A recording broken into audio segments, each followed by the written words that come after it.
Hello and welcome, it's Gilla Cube. I'm here on the Sunshine Coast in Queensland, Australia.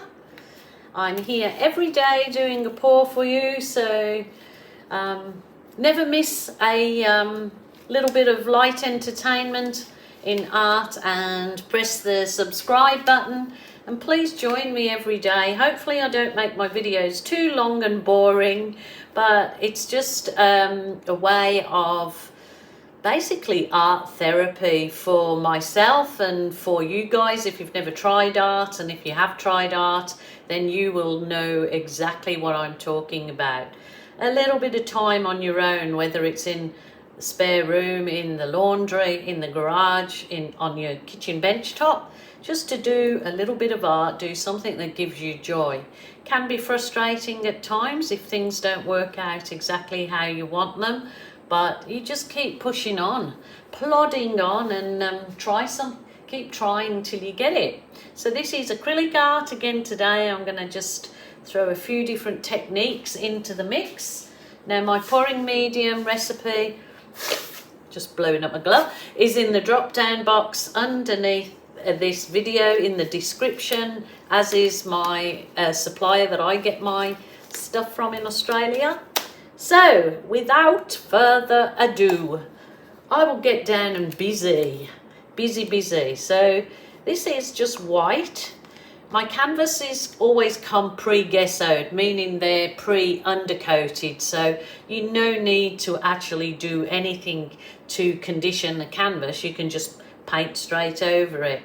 But if you want a base, a colour behind your colours, then you put your I call it my base coat down, the coat that I want to put all the other colours over. So today it's this is just white with a good dash of pearl white in it, to give it pearl white metallic, so it gives it a real shiny. If you know anything about me, you know I love a bit of shiny, luster, sparkliness in my pours, for sure. So this is just something I'm trying out for a bigger canvas that I have to do. So if this works out on the smaller one and the colours work out, then I will proceed to the larger canvas. So it doesn't have to be anything special. I'm just putting this base coat on. You can always fix it up the edges with your hands. Just run your fingers down the sides and coats the side of the canvas in the white. So it's no biggie. There you go, nice and easy. I'm not worried about this end because I'm going to load some colour up down here and go from there. So I've got some nice bright colours mixed today. Well, I've had them for the pours this week, so it will be, yes, I find I don't mix colours just for one pour usually, unless I'm doing a big project, and then obviously it'll be just for that one project. I kind of mix paints at the beginning of my paint week and then work with those paints until they're gone. So I've got some leftovers which I'm going to use in this pour. This one is the metallic copper, so I'm going to start off with it here, doing some wiggles.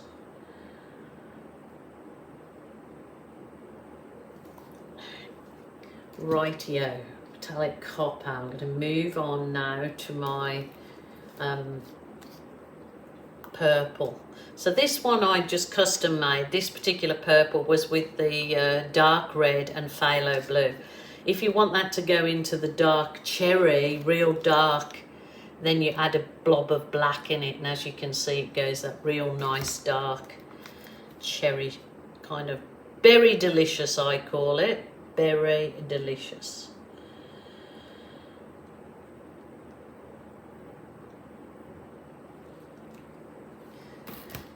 I'm not sure if I want to add much of this. It's turquoise. I'm just thinking just a little bit, not too much. That's enough, that's enough. Move out. Okie doke. I'm gonna add some real fluoro orange. All these are global colours, and my description of how I mix the paints, and there's a link to the video, is in the drop down box. Rightio. Really. Now I'll put some of the ultra violet in here.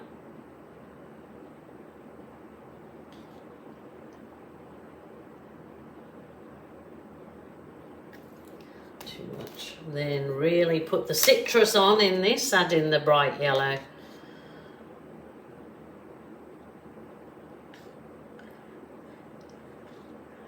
So this is kind of a very nice, fun and easy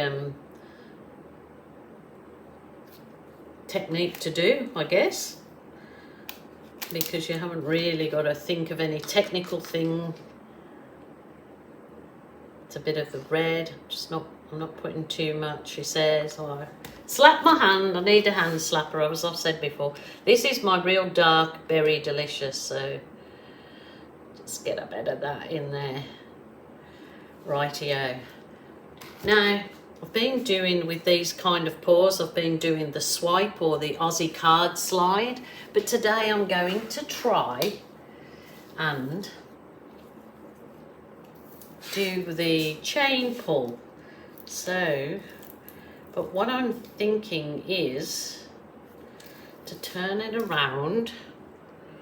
Should I or shouldn't I? Oh, I wanted to pull the chain actually through the colour and see. Let me think.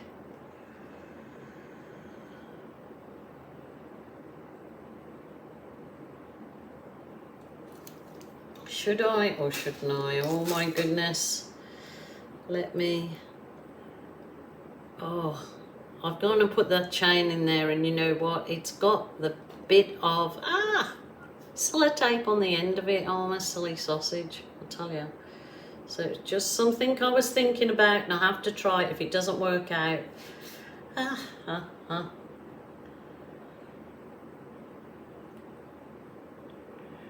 It's not working out. Oh, poop.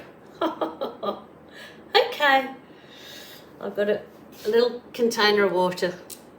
I don't know what I was thinking there. That's going to be AWOL, but you know what? All I do is I will scrape that nastiness off there.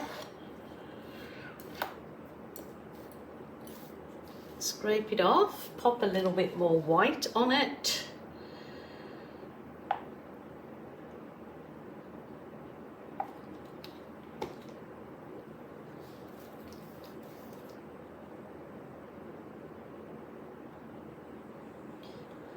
You just try to fix it up. Just try.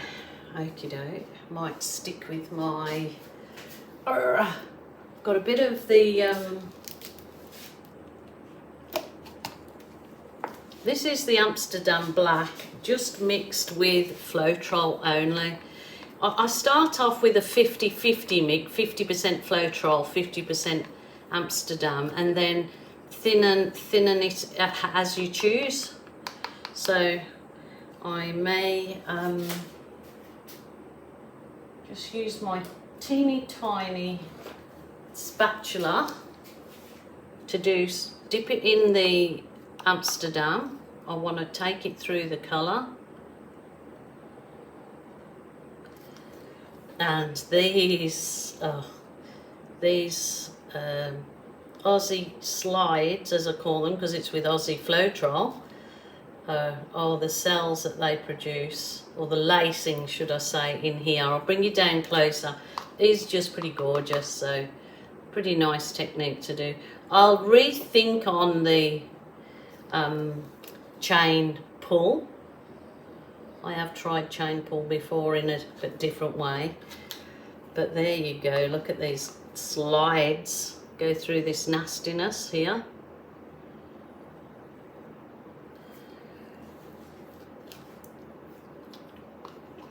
Just dipping this little spatula in. You can do as many as you like. There.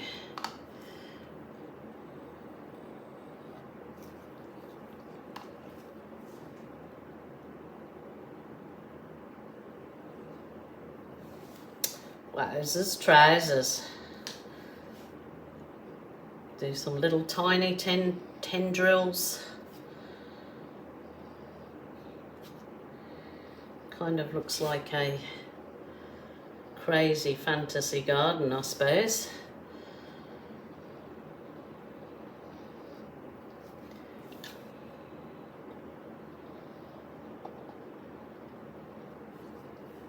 There you go, I think that's enough with that. So I will turn it maybe that way for now, because it can be a bit easier for me to work with. Move the paint over the way because I'm getting so much knocking over paint this week. I'm going to just put my heat gun on it, my Wonder One. Get rid of any air bubbles. Heat up my paint a bit.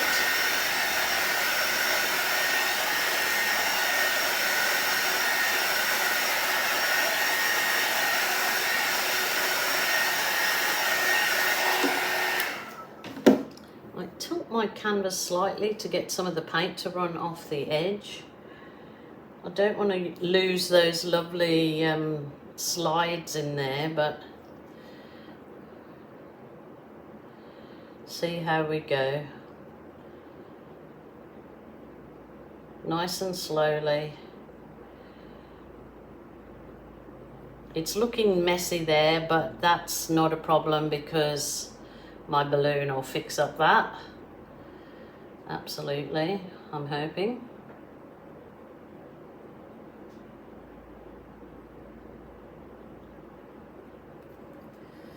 Wow, all good. Right, now if you're not proficient with the balloon, you're having trouble it going muddy, I would walk away and leave this, go and have a cuppa, and leave your painting for about half an hour, then come back. And hopefully by that time your paint will have absorbed into the canvas and evened out, self-leveled, and give you a much better surface for you to do the balloon kissing on. So I'll try it myself, and if my, so yeah, this is my balloon magic. I call it balloon magic because I use the balloon as my tool to do all sorts of things. So this is only a small one. Probably would have been better if I start off with a bigger one, but we'll give this a go. Just push it in nice and firm, take it out. That's quite nice. That is good, good, good. You don't have to do all balloon kissing. You can do some rolls, which are like that. You basically push it in and roll your wrist. So let's see what the roll looks like. Getting rid of that muddiness here, hopefully.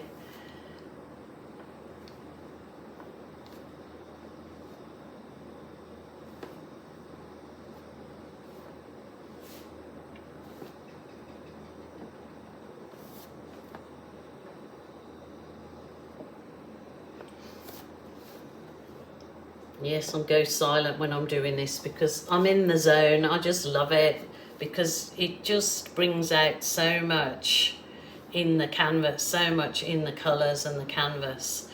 And like I said, look at these cells. And my lines went all wiggly, but that's absolutely fine. It's nice to have something different in the canvas for sure. And I'm all for wiggly lines.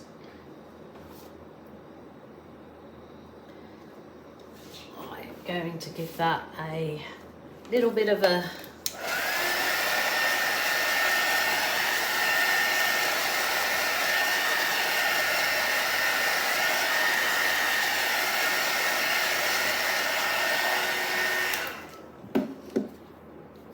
I quite like these like that. That's nice.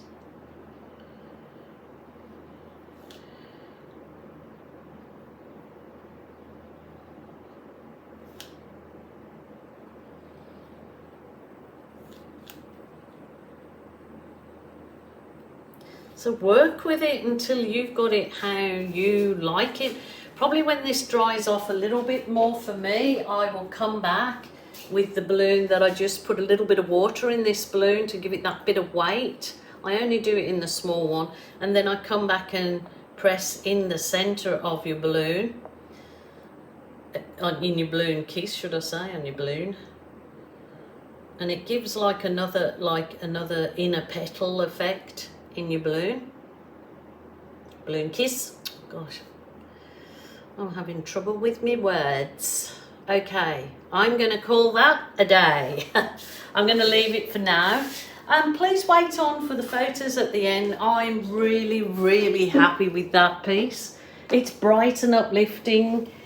It's a really good, yeah, if you're a beginner to start with, it's lovely. I like it. So you guys, do something that gives you joy.